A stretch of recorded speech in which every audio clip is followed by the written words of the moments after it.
Going to throw it here on a rope, and it's caught by Cole. He's got room. 45, 30, he's going to go. 20, 15, 10, 5, touchdown, Central Michigan. The Chippewas fell for the first time this season at Syracuse on Saturday. We've got the highlights from the Carrier Dome coming up next on Chippewa Rewind.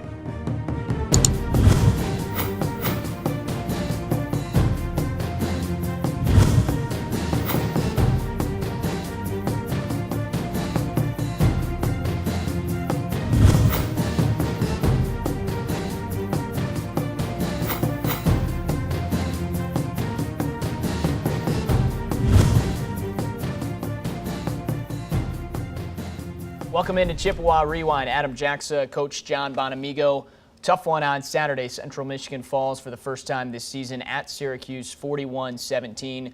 You hung with the Orange through the first 30 minutes, and then the second half, they started to pull away a little bit. What changed in that second half? Well, you got to play 60 minutes.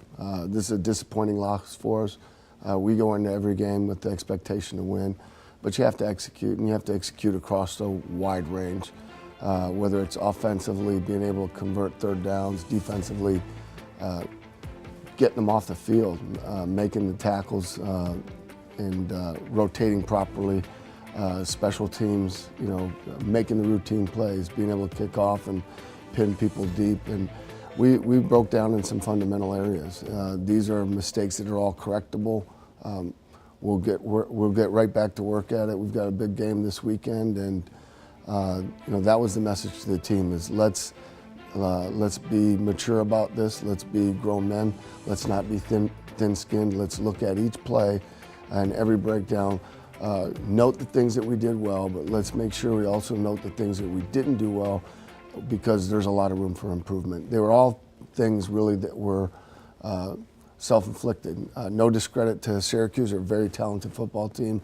But again, I think and I believe that when we play our best football, we can play with and beat anybody.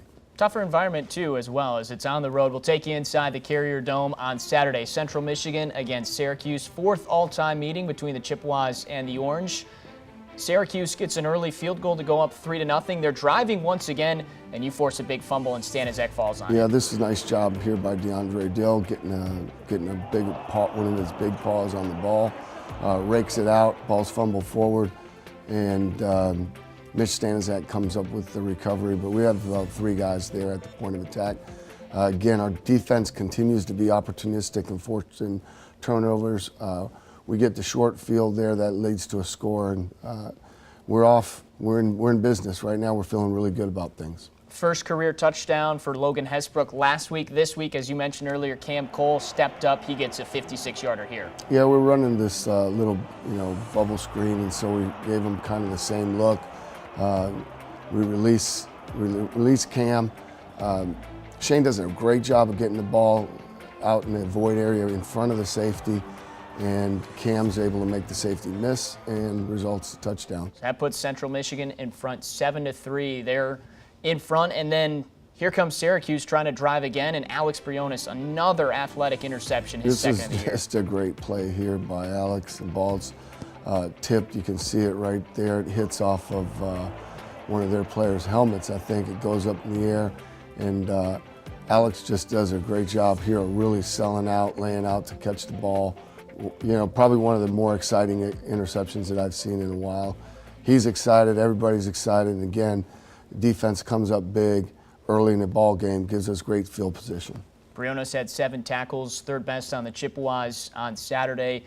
Field goal comes out, you make that to go in front 10-3 on that drive after the interception, and here's where one of the first mistakes happened. Talked about it earlier, Cam Cole has this go off his fingertips. Yeah, Shane does a nice job of getting us in a good play here. You check this at the line of scrimmage. We get a good look here for a slant route. He throws a ball that's accurate on time. At this point, Cam's just got to secure the catch. I think he's still thinking score and touchdown, but we need that completion right there. Unfortunately for us, the ball bounces up in the air, and 14 for Syracuse does a nice job of plucking it on a downhill run and gets in the end zone for their score. 10-10 now as we're early in the second quarter. I thought this was big, though. Your team comes right back out after that interception. They're marching down the field. Eric Cooper has a nice catch here, and then Logan Hesbrook to follow. This is a big completion on the second down. In breaking route by Eric. Good throw, accurate throw on time by Shane. A little bit low. Eric does a great job of going down, securing the catch, and coming up with the ball.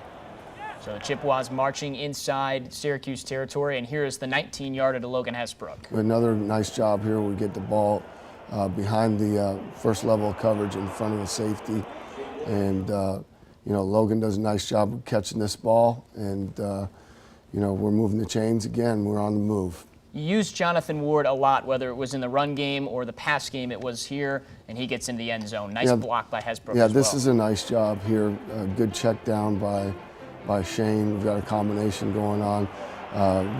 Ward uncovers in the flat. He gets in the ball quickly. And as you mentioned, great job there by Logan Hesbrook. And then Ward knows what to do with it from there. Good job by him getting in the end zone. Well executed all the way around. Syracuse and your team going back and forth. They do come down, get a touchdown. It's 17-17, and then late in the first half, here's another interception from Shane. Yeah, I thought our offensive line did a fairly good job all night of picking up their blitzes and giving Shane time to throw. On this particular play, he kind of gets flushed a little bit to his right, and being a lefty, he's trying to throw the ball back into a narrow window to his left. It's a little bit behind him. Their guy does a nice job of jumping the route and results in an interception. I felt like offensively we moved the ball the first two drives, weren't able to get points, but then we stalled. I think we had a series of 4 3-and-outs, and we just kept putting the defense back on the field. Defensively, we gave up some big plays, and that's where the game started to really kind of get away from us.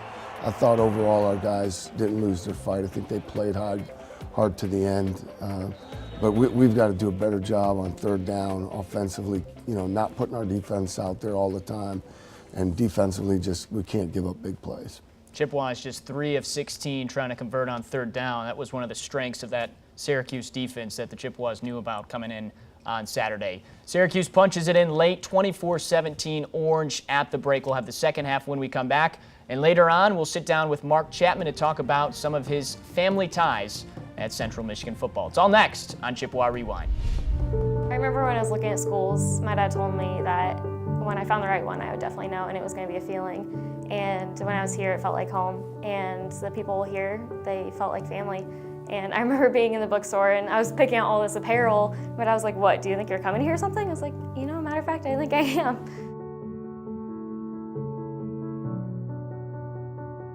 I would like to say thank you so much for all of your support and donations that you've given to our university over the course of the years.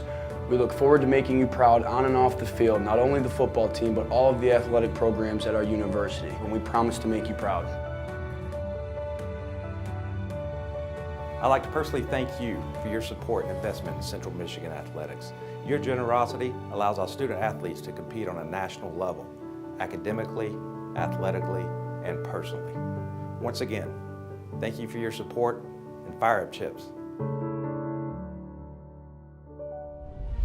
Back on Chippewa Rewind, 24-17, Syracuse in front. The good news, you get the ball first, and this is a great move by Jonathan Ward to get you deep in their territory early. Yeah, this is a good play call for the situation here.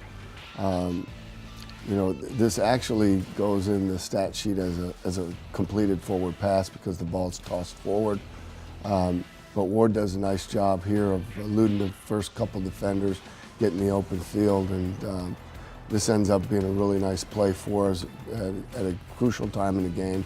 Unfortunately, we weren't able to capitalize on it, but this was a great play in the game nonetheless. One of Jonathan's 5 catches for over 60 yards on Saturday. As Coach said, the Chippewas' drive stalls out.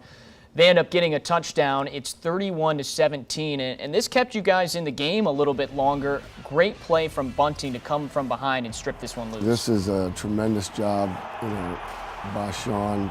This ball's completed here. We miss a couple tackles right there, and then Sean comes from behind, and you see him right there really club the ball out. We knew that, and we try to study the tendencies of all of the ball carriers on the opposition. So he saw that ball in the right arm and kind of loosened away and took a shot at it and paid off. Then Nate Britson-Fast hustling downfield from a D-line position is the one that actually recovers the ball in the end zone for a touchback, and we get the ball. Yeah, equally as tough for Brisson-Fast going full speed to try and catch that bouncing ball as he did so. So that makes it still 31-17. Central Michigan, you're unable to score, and then this play, lose a little contain here, and Dungy gets free. Yeah, I mean, we knew that that Dungy was a great runner. This is a design quarterback run.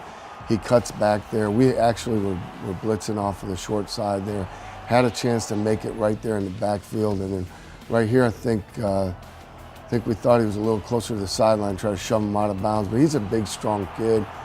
He's still rumbling down, and Amari ends up chasing him down from the backside there to save the touchdown. So they get it 1st and goal, end up punching it in. It's 38-17. Do add a field goal to make it 41-17, and some mop-up time, but some opportunity for younger guys to show. And Ross nearly gets in here, but loses the football. Yeah, he does a great job. I mean, he didn't really have this wasn't very cleanly blocked, but he's patient. He ends up, keeps his feet moving, squares his shoulders up, breaks a tackle right here, and he can just sniff the end zone. And actually, the mistake he made was extending the ball, which allows Syracuse to knock it out. Final score, Syracuse 41, the Chippewas 17. I know you said it on Saturday that you weren't discouraged by your team's effort. You said they showed fight throughout the entire game, but when you went back and watched the film, what stuck out to you that needs to be corrected for next week? Well, we got to execute better. I know that that's kind of a catch-all phrase, but truthfully, that's what it is. When we make a call, and we're going to make bad calls, but we expect the players to execute the calls. Good to get that one out of the system. Is now conference play begins this next weekend as Miami comes to town. We'll preview the Red Hawks when we come back and also talk to Mark Chapman about his family playing Chippewa football. Make sure you come out to support the Chippewas in our next home game. It's the first Saturday at Kelly Short Stadium this fall. Central Michigan opens MAC play against Miami. The Red Hawks and Chippewas battle on September 23rd. You can stay tuned to CMUChippewas.com for the start time. Once again, we hope to see you back at Kelly Short Stadium in a few weeks on Saturday, September 23rd. CMU opens conference play against Miami. You can get your tickets by visiting Ticket Central, calling 1-888-FIRE-UP2, or by going to CMUChippewas.com.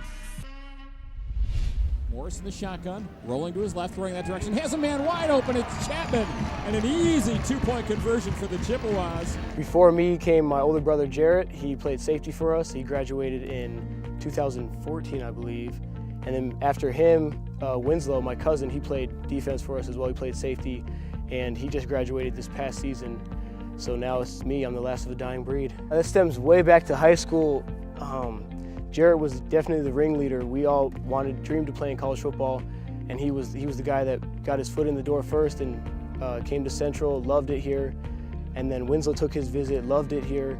And I'm thinking, like, man, there's no way, like, it's got to be a fluke or something. As soon as I stepped foot on this campus for my official, fell in love with the place, man. Fell in love with the coaches, fell in love with the atmosphere, the team, this program. It's definitely my home. I knew it was home as soon as I got here. No matter the distance between them, the Chapman bond has never been broken.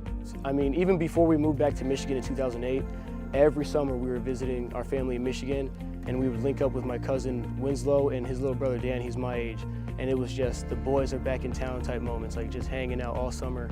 So yeah, we're all always been super close for our whole entire lives. It's like we talk every day. It's like they're not even gone, especially with FaceTime and Snapchat. We talk every single day. So although I don't get to see them in person every day like I used to, we still talk. Like it's like we're all brothers. Like we didn't miss a beat. I leaned on them like no other. My freshman summer, like making that first transition as a freshman into college athletics, specifically Division I, it's tough, man. Like it's a lot of work that people don't know that goes into it, and a lot of long days and being away from home. So definitely there was times where I felt like, man, like this is tough, man. I don't know if I can do this, but Jarrett and Winslow were always there for me. They're always telling me like, hey, it gets better, man. Like you got to work hard, it'll pay off, and for sure they were right. Mark describes what it was like to play with his teammate, cousin, and best friend. It's the best, man. I get to, like, even if, I mean, I shouldn't say this, but even if, like, we're not having the hottest offensive day or we're having, like, a slow quarter offensively, when he was out there last year and he was making plays, I definitely fed off of it, and it was fun to watch. That game, he had that block, he had the interception late in the game. Oh, it was fun to watch. He put in so much hard work, and I was so proud of him. Like I said, I feel like I'm the last of a dying breed, and my brothers, my family being gone, I just want to leave a good mark on the university and continue kind of what they did, just being good teammates, good people, loving and believing in my teammates, and hopefully they believe in me as well too. Chippewa's going left to right from the left hash. Morris quickly over here to Chapman. Makes a cut, 25-30. He's got some room. Busted out to the outside, 35-40. 50, midfield. Look at the speed. 40, 30, Kansas 20. He's going to go. 10, touchdown, Chapman. I get back in the locker room and I have like a bunch of snaps from both Winslow, my older brother Calvin too, but Jarrett specifically. Jarrett's like sending me videos, watching the game, like yelling his butt off at me, like telling me to go on that 75-yard touchdown, like, go man, go, go, go. Winslow texting me, leaving me snaps, like, man, you were getting loose on that. And like I was like beside myself at all the support I got, but they had a lot of trash to talk, like, hey man, you almost got caught. He almost walked you on that 75-yarder, man. Like, but I knew that wasn't true. But yeah, it was fun. It was fun. They really enjoyed it. I'm glad I was able to perform for my family and them.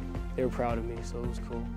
We do talk a lot of trash. Winslow is the biggest trash talker in our family. People meet Winslow and it's like, he's such a nice guy. He's so sweet. He's like, he never does anything bad. No, Winslow is a trash talker, and he talks the most trash. He still thinks he's the fastest, strongest, best football player, which is not true. I am. Jarrett's a little more soft-spoken on it. I mean, he thinks he's the best, but he won't talk as much trash as Winslow.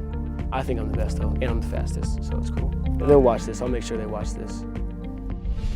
All right, we don't give the opportunity for Jarrett or Winslow to have the floor. We let Mark speak, but you coached Winslow and Mark. Who's the biggest trash talker between those two? I don't know, but I can tell you that I was very fortunate to at least have the opportunity to coach two of those young men.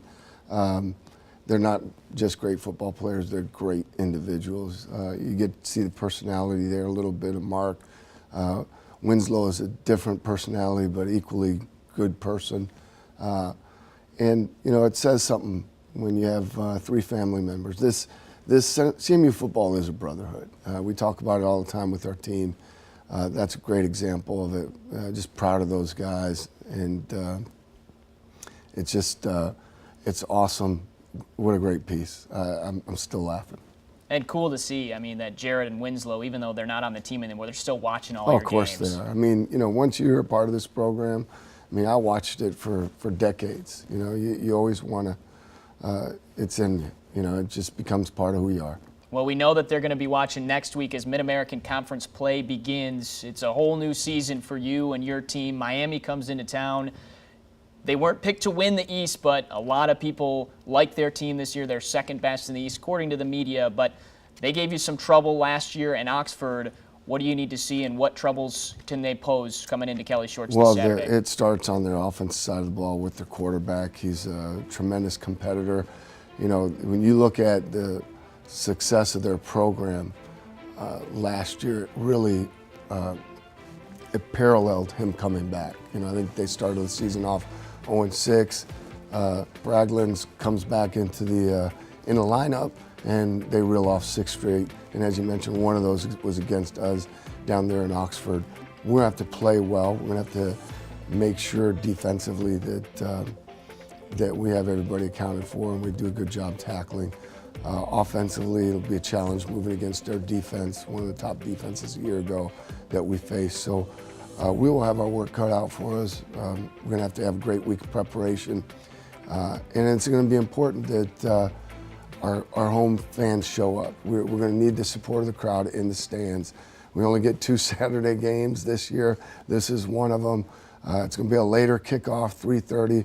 I want that student section packed by kickoff, and we're going to need you for 4 quarters. You know, we got a great football team. It's early in the season. We really need your support, and I look forward to seeing you all out there. Nice that you and the guys are back home. A couple of weeks on the road to Kansas at Syracuse. As you mentioned, one of 2 games on a Saturday, and the weather's still warm, so it's a good time to come out and see you guys take them on. Absolutely. All right, as Coach said, it's a 3:30 start against Miami. MAC season is here. We hope that you head to Kelly Shorts and then you join us next week to break that one down. For head coach John Bonamego, I'm Adam Jackson. Have a terrific week, and of course, fire up Chips.